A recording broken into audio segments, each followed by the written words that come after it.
Hi guys, আসসালামু আলাইকুম। আশা করি আপনারা সবাই ভালো আছেন। আজকে আপনাদের জন্য বিকেলের একটা ছোট্ট রেসিপি নিয়ে হাজির হলাম। নাস্তার রেসিপি, ক্রিস্পি, খুবই মজাদার, ভিন্ন স্বাদে, ভিন্নভাবে অল্প সময়ের ভিতরে করব। আপনারা আমার সাথে থাকুন, দেখতে থাকুন।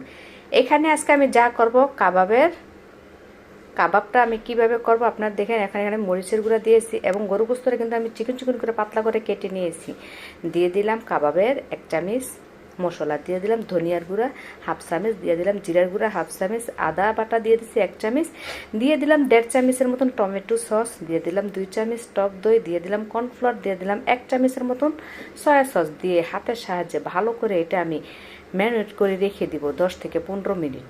আপনারা চাইলে এটা 20 মিনিটও রেখে দিতে পারবেন। আমার 10 মিনিট এটা আমি ভালো করে রেখে দিয়েছি। এখন আমি ময়দাটা যে সুন্দর করে আমি এটা গলবো, সেটা হলো আমি এখানে দিয়েছি গোলমরিচের গুঁড়া এবং শুকনো মরিচের গুঁড়া, স্বাদ মতন লবণ। এখানে আমি একটু কাবাবের মশলা দিয়েছি, ধনিয়ার গুঁড়া, জিরার গুঁড়া দিয়ে অল্প একটু পানি দিয়ে আমি এটা দেখুন কিভাবে করে নিচ্ছি। ঠিক এইভাবে আপনারাও করে নেবেন।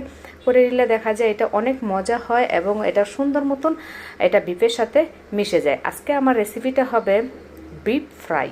আপনারা চিকেন ফ্রাই খেয়েছেন, বিফ ফ্রাই কখনো খেয়েছেন? আজকে বিফ ফ্রাই আমি কিভাবে করব দেখুন। এখানে একটা ডিম আমি নিয়েছি, ডিমটার মধ্যে আমি একটু বিট লবণ দিয়ে ভালো করে এটা মেখে নিয়েছি। এখন আমি দেখুন কিভাবে করছি। আমি গরুর বিফটা ডিমের মাঝে চুবা দিয়ে তারপরে আমি এখানে যে ময়দাটা মেখে রেখেছি তার ভিতরে দিয়ে দেখেন চেপে চেপে ঠিক এইভাবে দেখুন আমি কিভাবে করছি। ঠিক এইভাবে আপনারা চেপে চেপে সবগুলা এইভাবে বানিয়ে নেবেন। আমি এখানে অর্ধেক বানিয়ে নিয়েছি। বানিয়ে আমি এটা ভাজার জন্য আমি একটা প্যান বসায় দিয়েছি, প্যানে তেল দিয়েছি, তেলটা গরম হয়ে আসছে। গরমের পর আমি এটা এখন দিয়ে দিলাম।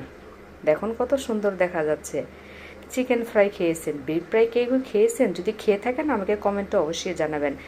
আমার ভিডিওটা সম্পূর্ণ দেখবেন, না টেনে পুরো ভিডিওটা। এটা আপনাদের জন্য সহজভাবে আমি এই রেসিপিগুলো নিয়ে আসি যারা নতুন তাদের জন্য এবং যারা নতুন নতুন খাবারের জন্য আমার ভিডিওর জন্য অপেক্ষা করেন তাদের জন্য।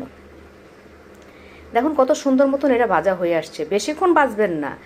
এটা কিন্তু কত সুন্দর এবং ক্রিস্পি হয়েছে, খুবই একদম দুর্দান্ত। বিকেলবেলা ছোট বড় সবার জন্য। বাকিগুলো আমি ঠিক এইভাবে ভেজে নিব। আমার একটা ইউটিউব চ্যানেল আছে, আমি ইউটিউব চ্যানেলে লিঙ্ক দেওয়া আছে। আমাকে প্লিজ একটা ইউটিউব চ্যানেলে সাবস্ক্রাইব করে দিবেন। আপনাদের একটা সাবস্ক্রাইবে আমি আগামীতে এগিয়ে যাব। আপনাদের কাছে আমার শুধু একটাই প্রত্যাশা, আপনাদের জন্য আমি এত মজার মজার খাবারগুলো নিয়ে আসি আর আপনারা আমার জন্য একটা সাবস্ক্রাইব অবশ্যই করে দিবেন প্লিজ। আমার সবগুলো বানানো হয়ে আসছে, দেখুন কত সুন্দর দেখা যাচ্ছে। খেতেও খুব দুর্দান্ত, খুবই মজা, ছোট বড় সবার জন্য প্রিয়। মেহমান আসলে তো কথাই নেই। আমার রেসিপিটা যদি ভালো লেগে থাকে আমার জন্য একটা কমেন্ট শেয়ার দিবেন। আমার পেজের সাথে থাকবেন, আমার এই রেসিপিটা সেভ করে রাখবেন। দেখেন কত সুন্দর দেখা যাচ্ছে, খেতেও খুব দুর্দান্ত। সবাই ভালো থাকবেন। আসসালামু আলাইকুম।